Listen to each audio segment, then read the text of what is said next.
no seu número 73, versículo 1 ao 3, quando diz: verdadeiramente bom é Deus para com os limpos de coração. Quanto a mim, os meus pés quase que se desviaram. Pouco faltou para que escorregassem os meus passos. Pois eu tinha inveja dos soberbos ao ver a prosperidade dos ímpios. Meus irmãos, quem está escrevendo este salmo é um homem por nome Asaf. Ele é autor de 12 dos 150 salmos contidos na Bíblia. Quem foi Asaf?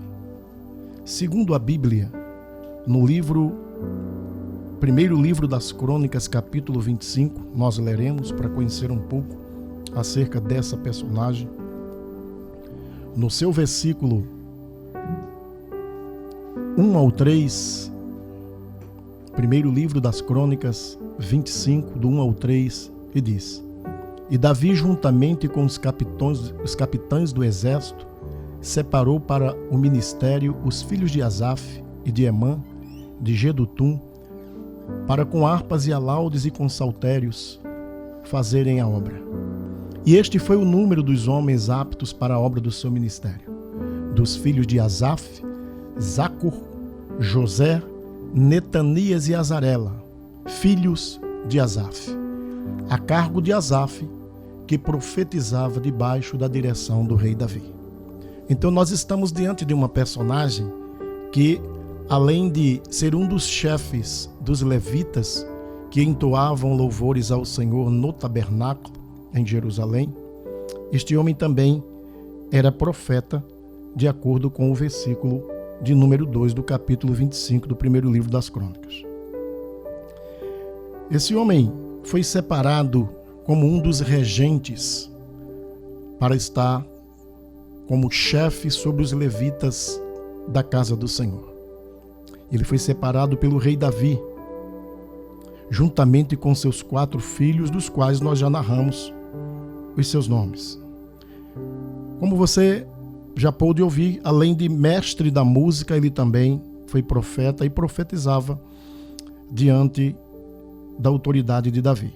Um dia, depois de entender que havia crescido em meio à sociedade israelita, ele resolveu abrir uma escola de música e denominou essa escola Escola de Música Os Filhos de Asaf. E as pessoas começaram a aderir, começaram a se inscrever, porque ele era um cara respeitado, era um cara que tinha um certo adestramento na área de música. Era um homem muito conceituado nesta área. E os alunos começaram a se inscrever, as pessoas começaram a aderir, e ele começou agora a adquirir, através das riquezas que ele estava angariando, além da ajuda palaciana dada por Davi, tinham inúmeras mensalidades, dentre outras coisas que ele trabalhava também, e ele começou agora a crescer financeiramente. Diz-nos a história que ele foi até o Egito para comprar éguas para ele e para os seus 4 filhos, para que transitassem em meio à cidade de Jerusalém, como homens de respeito e de honra. E assim o fez. Foi lá e comprou. E presenteou os seus filhos também. Mas o que Asaf não sabia e não esperava, talvez, é que o reinado de Davi entraria numa crise profunda. Por quê? Porque o seu filho Absalão destronou seu pai. E como é critério de cada governante, ou da maioria deles, de substituir o quadro de funcionários, principalmente aqueles que têm cargos comissionados, como era o dele, Asaf perdeu naquele momento o seu cargo diante do palácio, diante do rei, porque Davi havia indo embora, Davi tinha desertado, e Absalão assume o reino do seu pai, assume o trono. Então agora nós temos uma personagem que está sem ajuda palaciana e sem que ele esperasse. Os alunos começaram a abandonar, a evadir a sala de aula, evadir de sala de aula. E a situação financeira para Asaf começou a apertar. A história vai dizer que a crise que havia se instalado deixou muita gente sem emprego. As contas de muitas pessoas, inclusive a de Asaf, começaram a atrasar.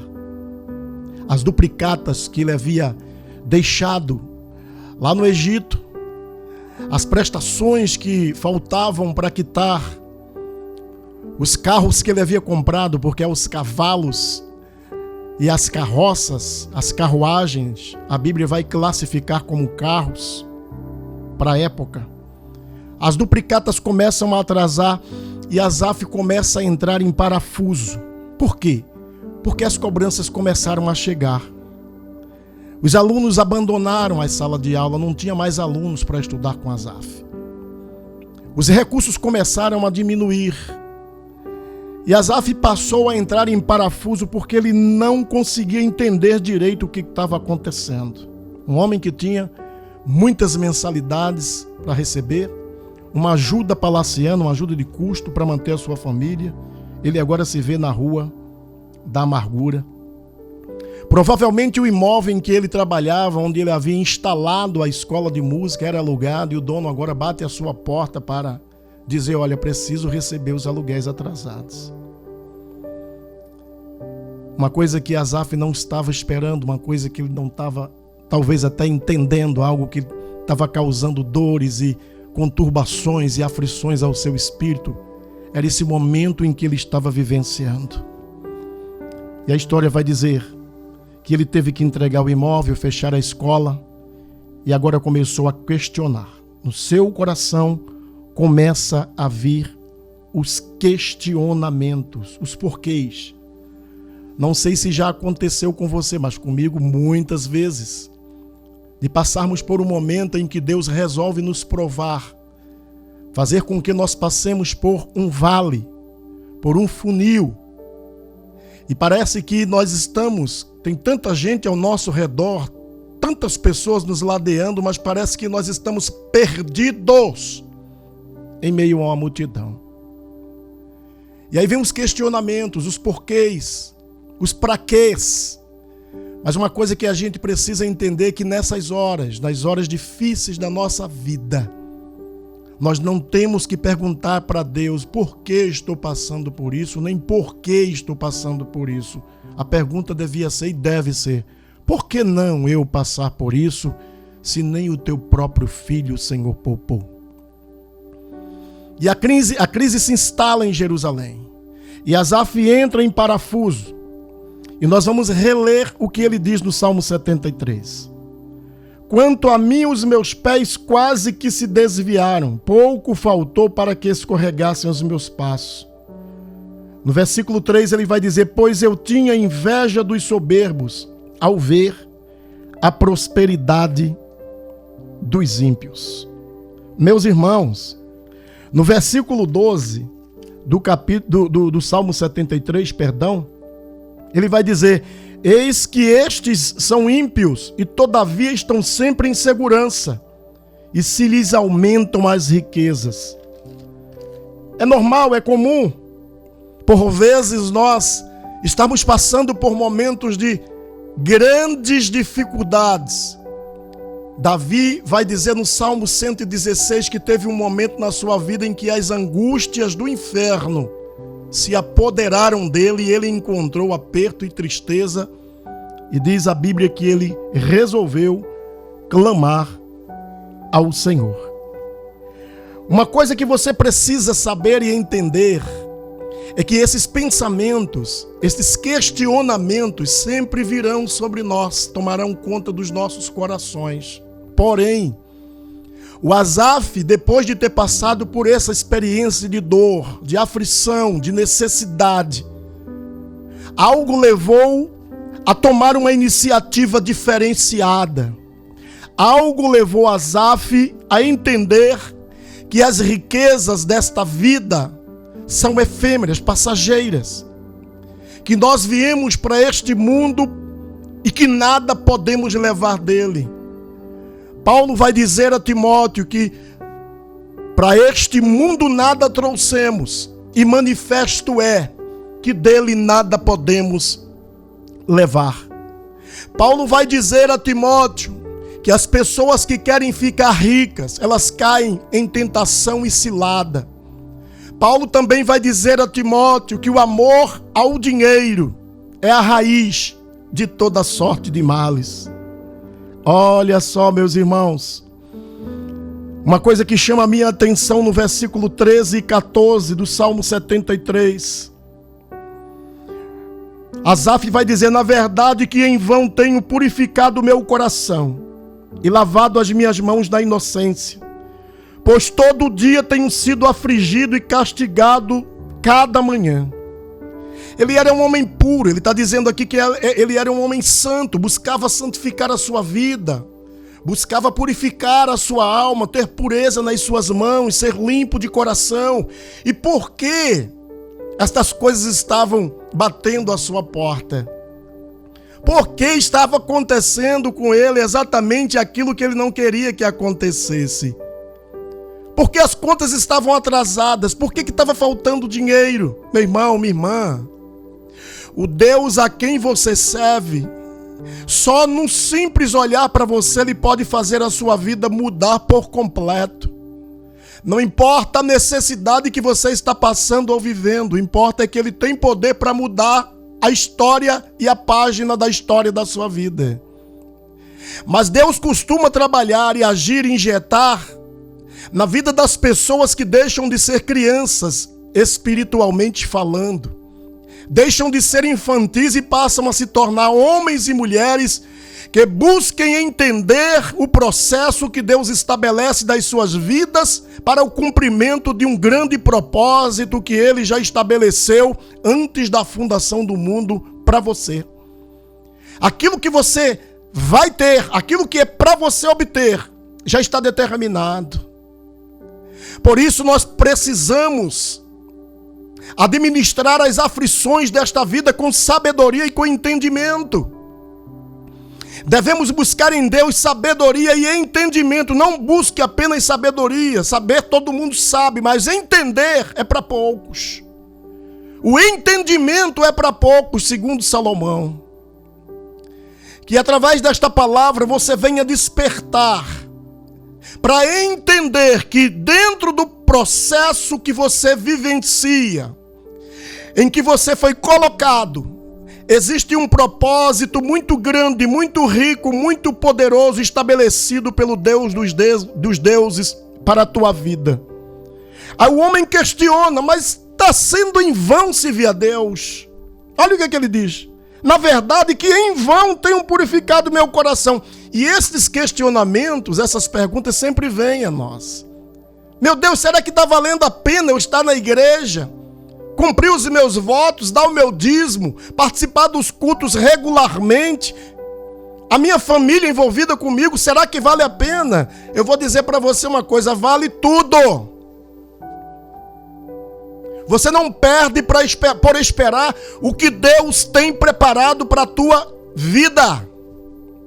Mas lembre-se, o Asaf, depois de ter passado pelo processo da dor, do sofrimento, da necessidade, da angústia, ele nos deixa uma grande lição.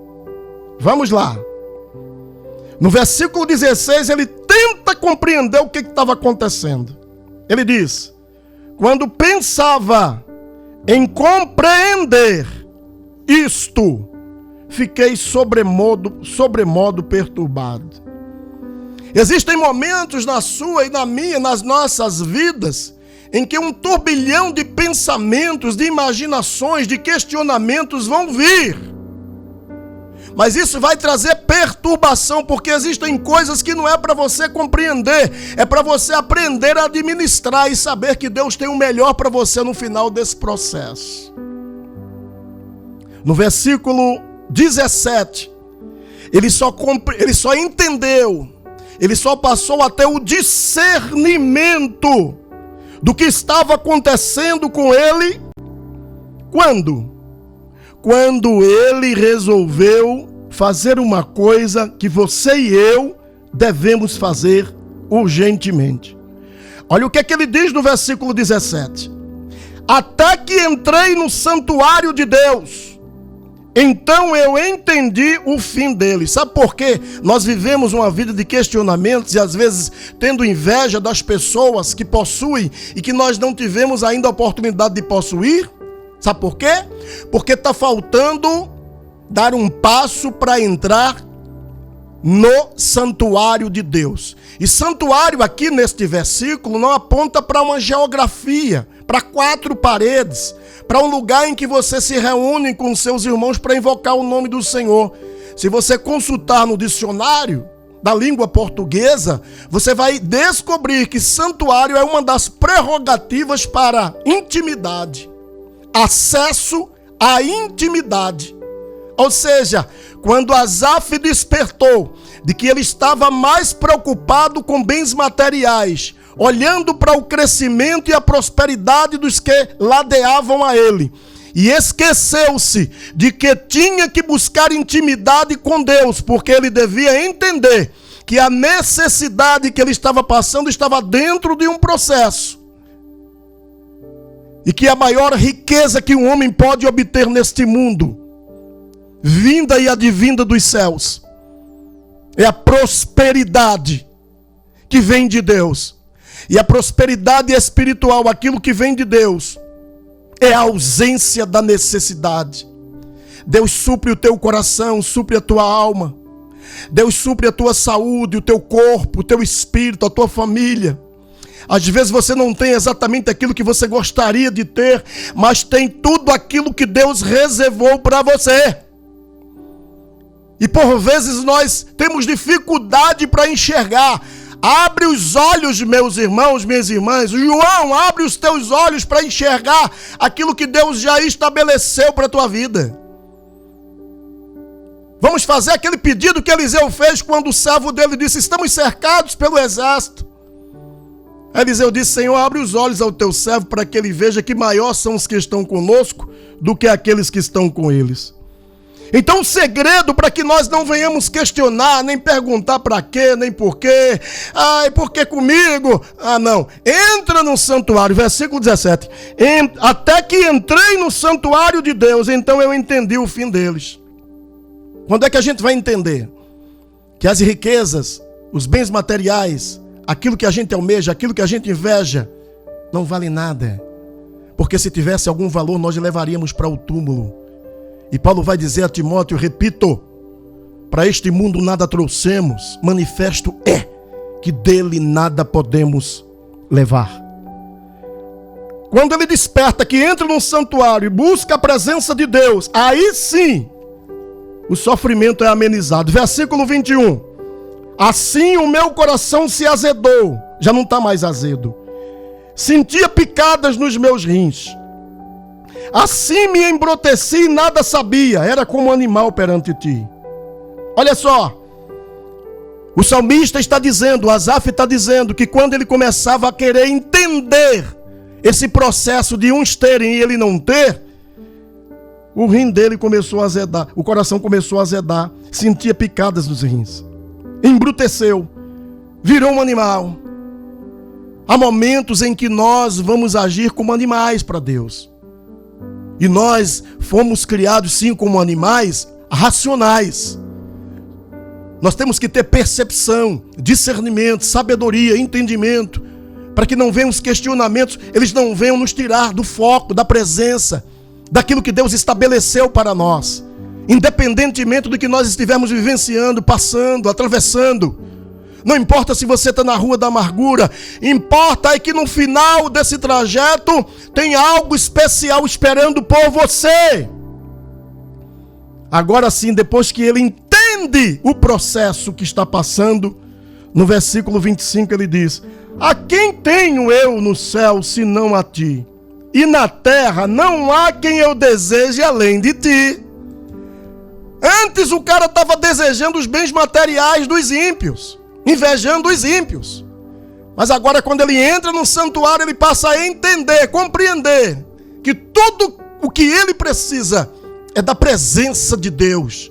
E a presença de Deus se adquire, se angaria através da oração, da busca incessante, da leitura. Por isso que Oséias diz: conheçamos e prossigamos em conhecer ao Senhor.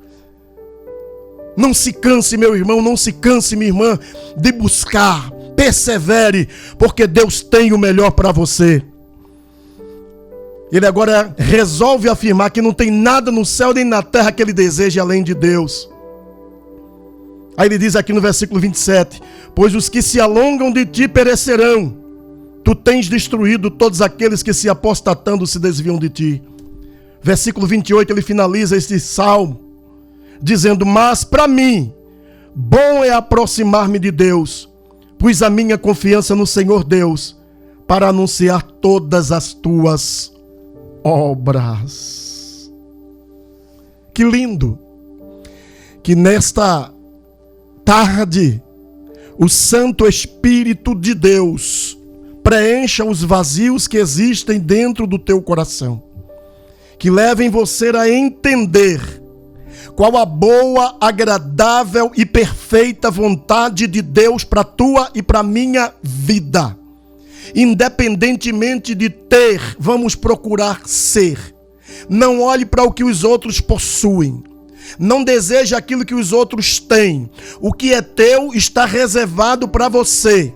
Deus tem reservado no celeiro dos céus bênçãos sem medida sobre a vida dos seus.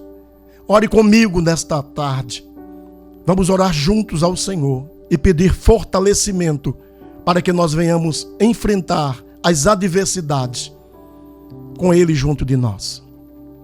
Amantíssimo Deus e poderoso Pai, diante do poder, da grandeza e da soberania que existe em Teu nome, nós invocamos ao Senhor agora em prol das nossas vidas, fortalecimento dado por Ti. Ó meu Deus, amadurecimento. Dá-nos, ó Deus, e leva-nos a ter experiências profundas contigo, para que nós olhemos para este mundo e para as coisas desta vida como sendo nada. Para que digamos, como disse o salmista Asaf, que nada nos céus nem na terra, além de Ti, Ele vai querer, somente a Ti. Que os nossos corações estejam voltados para o Deus dos deuses, o Deus Todo-Poderoso de Israel, Criador e Fundador de todas as coisas. Este Deus que está sempre pronto a ouvir a nossa voz, o nosso pedido e o nosso clamor, e que está mais perto do que o ar que nós expiramos neste momento. Vai ao encontro deste coração ferido, machucado, que está na dúvida, na incerteza, porque vê tantas coisas acontecendo ao seu redor. Tantas coisas acontecendo com aqueles que o ladeiam e com ele parece que não está acontecendo nada. Abre os olhos desta pessoa para que espiritualmente ele veja, ele enxergue que o Senhor tem muito mais para ele do que aquilo que ele imagina. Deus, leva o teu servo, a tua serva a entender a tua boa, agradável e perfeita vontade. E que eles entendam também que o processo é para um propósito muito grande que o Senhor já estabeleceu antes de eles nascerem para as suas vidas. Senhor, encaminha-os pelas veredas da justiça. Faz com que os obstáculos sejam transpassados. Faz com que as barreiras caiam por terra. Faz com que o teu filho e a tua filha se levante com poder e grande glória na face da terra, para que o mundo veja quão grande é o Senhor sobre a vida dele e sobre a vida dela. Senhor, eu libero uma palavra de bênção sobre a vida dos ouvintes que estão agora sintonizados conosco, aqueles que uniram a sua fé com a minha nesta oração.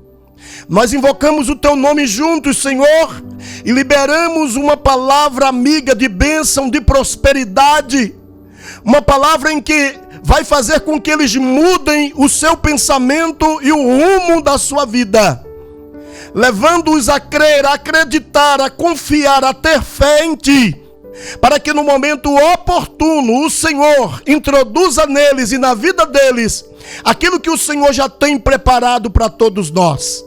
Deus, em o nome poderoso de Jesus Cristo, Pedimos a tua bênção sobre toda a direção desta rádio, sobre todos os colaboradores também.